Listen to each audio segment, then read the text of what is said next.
When the ground split open beneath me, I didn't scream. I'd already done that years ago. When the radio went silent and my brother's last words were cut off mid-sentence. "Don't let them be alone," he'd said. Tonight, standing over a field of broken concrete and sirens. I heard that same line echo in my head. Only this time, it wasn't coming from a soldier's dying breath. It came from under the rubble. A faint, desperate cry that no one else seemed to hear. The others yelled for me to pull back, to wait for the engineers. I didn't, because when you've already watched the world bury someone you love, you stop waiting for permission to dig. And that's how I found him.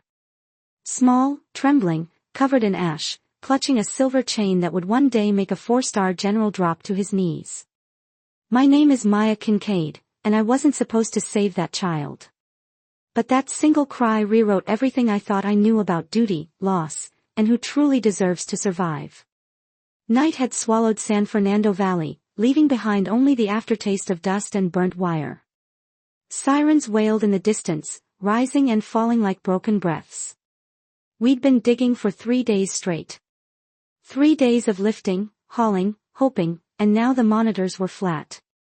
No heartbeats, no motion, just the dead hum of failure echoing through the rubble. The order came through the radio. Curt and final. Time to pull out. I stood there with my gloves half off, staring at the cratered remains of what used to be an apartment block. That was when I heard it. Something thin, almost imaginary, bleeding through the silence. A sound that didn't belong to wind or metal. A cry, soft, distant, but alive. I dropped to my knees and pressed my ear to the fractured floor. It came again, muffled and fading, like a heartbeat underwater. My chest clenched. I keyed the radio.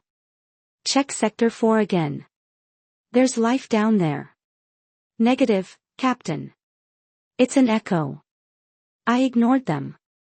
I stripped off my gloves and dug with bare hands, concrete slicing into my palms, breath turning to smoke in the cold air. Every scrape sent dust into my throat.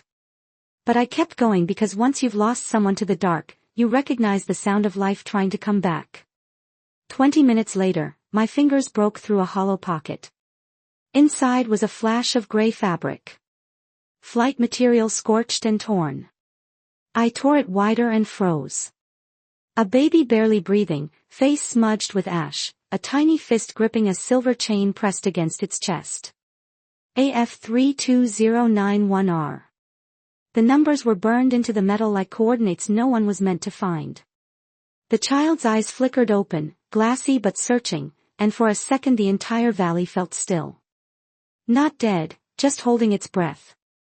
I radioed in, voice shaking, found one survivor, infant, breathing, static, then a flat tone. Transfer to military hospital. I looked around at the ruins, at the ghosts of homes, of families, of people who once mattered, my pulse hammered in my ears. They'd taken enough from me already. Not this one. Later, when the lists came in, names, ages, final counts, there was no mention of a baby. 0 infants recovered. According to every official record, the child in my arms didn't exist. A week after the quake, Los Angeles still coughed up smoke and dust. Power came and went, like the city itself couldn't decide whether to keep living. I stayed behind at the field base to file reports that no one would ever read. The infant I'd pulled from the wreckage had been transferred to a temporary military hospital under a sterile tag. Unidentified infant Epsilon 6. Each day I checked on him through a glass wall. The doctor said he was gaining strength, stronger than anyone expected. I would press my palm to the glass and whisper, "You're tougher than all of us, kid." He'd sleep through the noise of generators like he'd already survived worse than this. That night, as I signed paperwork in a dim office trailer, I overheard 2 voices outside the hall. One muttered, "The Air Force already took the custody order." The other laughed softly. "Why would the Air Force want a baby?" The next morning, the bassinet was empty, sheets folded, monitors off, the tag gone. The nurse on duty wouldn't look at me. When I demanded answers, a young woman pressed a yellow envelope into my hand, her fingers shaking. They said, "This was for you." Inside was a single piece of paper creased and smudged, scrolled in blue ink, were 7 words. "Don't ask who he belongs to. Just protect him." My throat went dry. I called FEMA command. No record of the transfer. The hospital's digital log showed infant Epsilon 6's entire file deleted at 0200 hours, as if he had vanished from the earth a second time. By dusk, I drove back to the ruins of San Fernando, desperate for any trace. The air still smelled of burned insulation and grief. Near what had been the northwest wall, I found a shred of flight fabric half buried in ash. The letters E, Thor, stitched near the seam. The name hit me like a physical blow. Thorn, the same name as the general who had signed the strike order that killed my brother overseas. Standing there among the wreckage, dust stinging my face, I couldn't tell whether fate had handed me a second chance to save someone or dragged me back into a curse I hadn't finished paying for. 3 months passed before I handed in my resignation. The report said psychological strain, but truthfully, I'd lost faith in any system that could erase a living child with one keystroke. I filed the temporary guardianship papers myself, listed him as Leo Kincaid, and left California without saying goodbye. Montana was the kind of quiet that a city person doesn't trust. Mountains ringed the town like sentries, and the nights were black enough to hear your own heartbeat. I rented a small house, started teaching community rescue training, and tried to believe we were safe. Leo grew fast, steady hands, sharp eyes, the kind of calm only children of disaster seem to have. At bedtime, I told him stories about people who refused to give up under the rubble. He always asked if they made it out. I always said yes, even when I wasn't sure. One night after he fell asleep, I opened my old laptop and typed the code engraved on the chain. He never let go of AF329R. The screen blinked red. Restricted access. Air Force Medical Evacuation Unit. My breath caught. That was the same division my brother Ben had served in before he died. I hit print screen to save it, but the laptop froze, restarted on its own, and when it came back, everything was gone. No history, no trace.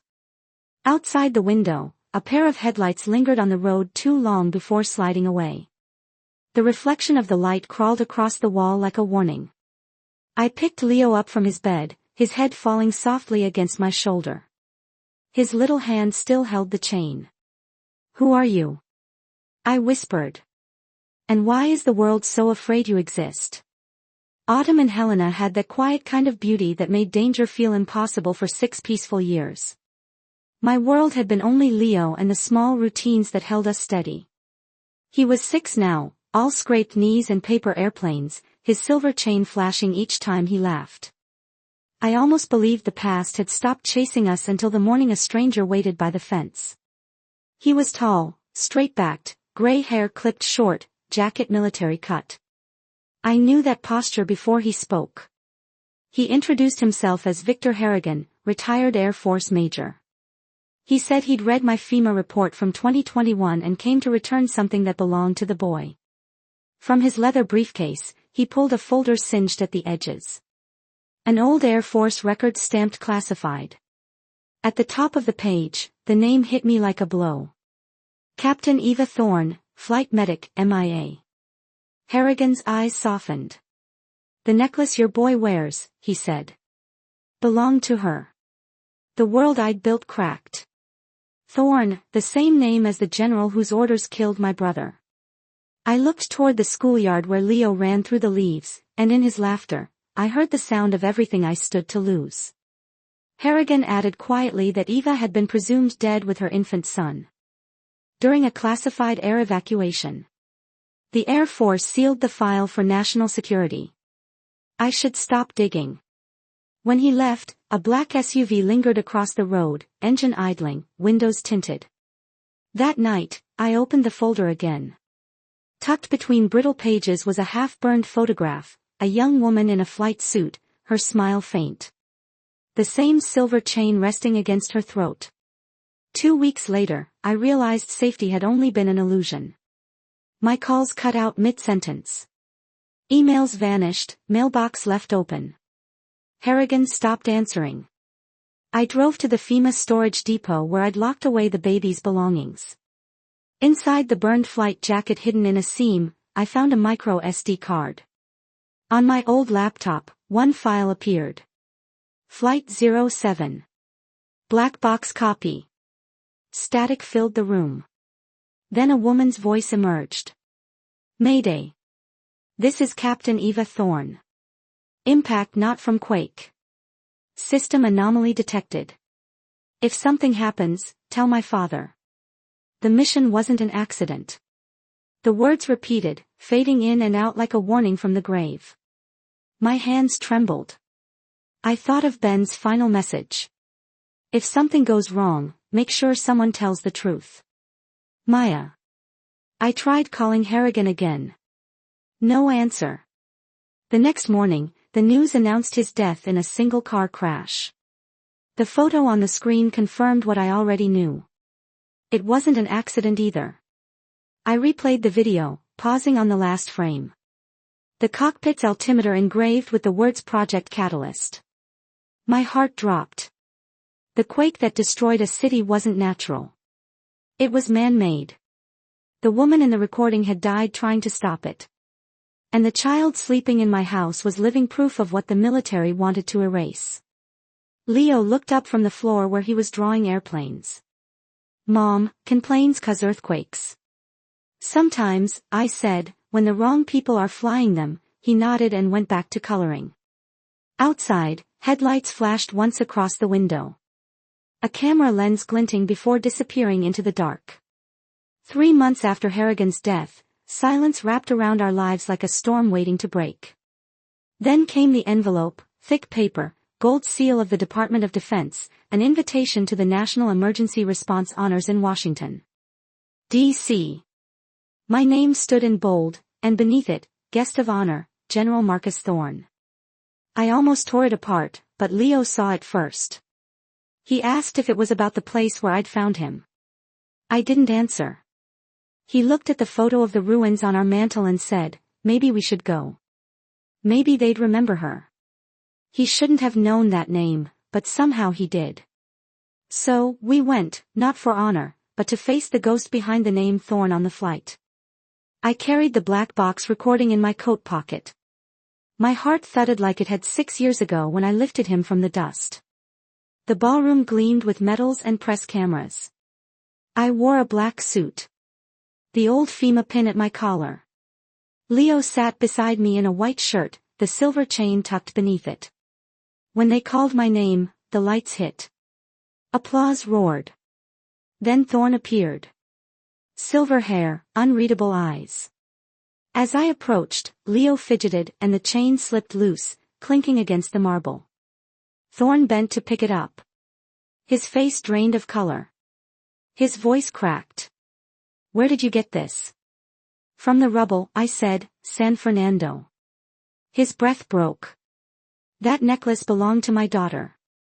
The room froze, flashbulbs exploded. A reporter shouted if the child was truly his grandson.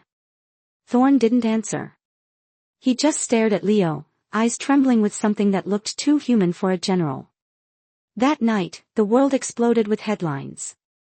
Rubble boy linked to General Thorne. Paparazzi filled the street. Near midnight, an unsigned email appeared. He knows you're both in danger now. I stood by the hotel window. City lights fractured by rain. Leo slept with the chain against his chest.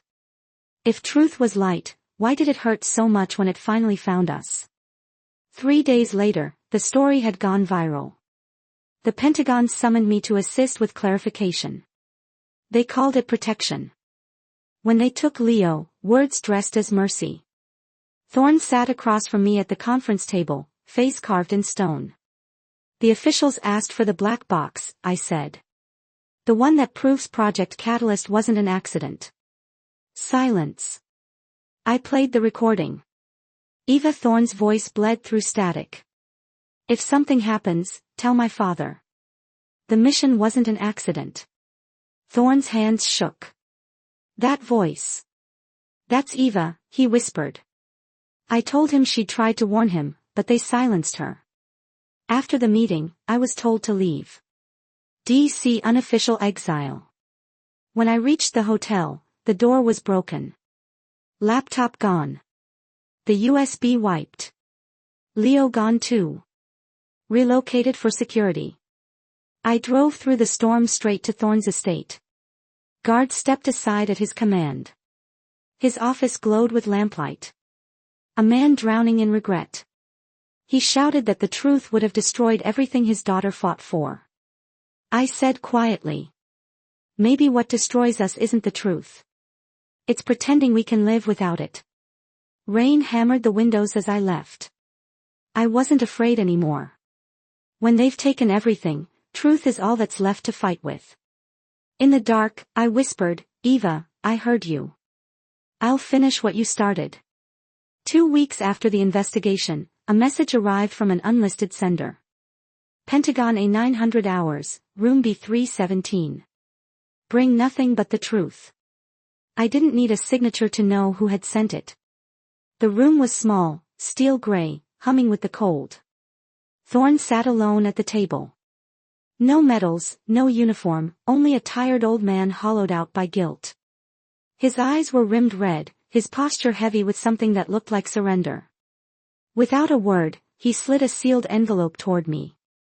My daughter wrote this before the crash, he said. Inside. The handwriting shook across the page. Dad, if the quake comes, it won't be nature's fault. Project Catalyst is unstable. If we die, please don't bury it. Protect my child and the truth. The air left my chest. He stared at the floor, voice trembling. I signed those orders. I thought I was serving my country. I lost my daughter to my own command. I told him quietly, and I found your grandson beneath the ruins your orders made. He looked at me for a long time, then nodded once. Maybe God sent you to finish what I couldn't. From his briefcase. He produced a small flash drive. The original black box recording, unaltered. They erased your copy. This one was locked in her flight locker. You'll know what to do. My pulse raced. The truth I'd chased for years now sat warm in my palm. Heavier than any weapon. He stood, his hand trembling as he reached for mine. You saved him once from the rubble. Save him again from the world. I walked out of that room knowing the next step would decide whether we all burned or finally began to heal. 3 months later, Washington stood draped in flags and remembrance.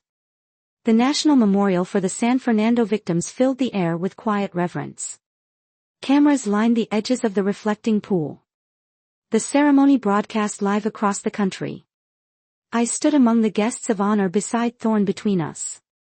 Leo sat straight in his white shirt, fingers curled around the silver chain, he never took off. When Thorne's name was called, he rose slowly, the crowd parting in silence. He didn't glance at the speech prepared for him. His voice, raw and unsteady, carried through the open air. I once believed honor meant never admitting fault, but a soldier's first duty isn't to silence truth. It's to serve it. He paused, the wind catching his breath. My daughter, Captain Eva Thorne, died trying to prevent a tragedy we later called a natural disaster. It wasn't. It was human and it was mine. You could hear nothing but the faint click of cameras. He looked down at me, his eyes wet. Amid those ruins, one woman heard a cry no one else did, and she refused to walk away. She carried my grandson out of the ashes when I couldn't. The audience remained motionless, united in that fragile silence that only truth can command. The camera panned to me. I didn't cry. I simply nodded, my hand tightening around Leo's. He leaned closer and whispered. He remembered her, Mom. In that moment, I felt something unspoken shift, the weight of guilt dissolving into something purer, quieter. Later, the Department of Defense announced the reopening of Project Catalyst, clearing Eva's name at last. The media called Thorne's confession, the silence that spoke. No one ever published Leo's name again. The world for once Let the story end where it began in mercy. When the ceremony ended, Thorn came to me. You carried more than a child out of the rubble, he said softly. You carried the meaning of service itself. I met his gaze, and you gave the truth a uniform again. We shook hands, not as a soldier and a rescuer, but as two people who had finally learned what it meant to stand unarmed before the truth. A year later, spring warmed Helena again. On the old rescue field, a small garden bloomed around a bronze plaque. The promised garden for those who stayed when everyone else walked away. Thorn, Leo, and I planted a young oak beneath the clear sky. He'd retired nearby, teaching Leo how to fold a flag, to ride without falling. Life had gentled him. I pressed the silver chain into the earth. Leo asked, why bury it? Because promises need roots, not chains. Do promises grow if you water them with truth? They do, Thorn smiled, resting his hand on my shoulder. You turned my punishment into purpose, and you turned your silence into honor. Sunlight washed over the plaque, gleaming like new metal. Leo's laughter carried through the breeze, and in it I heard the faint echo of a heartbeat once trapped beneath the rubble. Steady, alive, unbroken.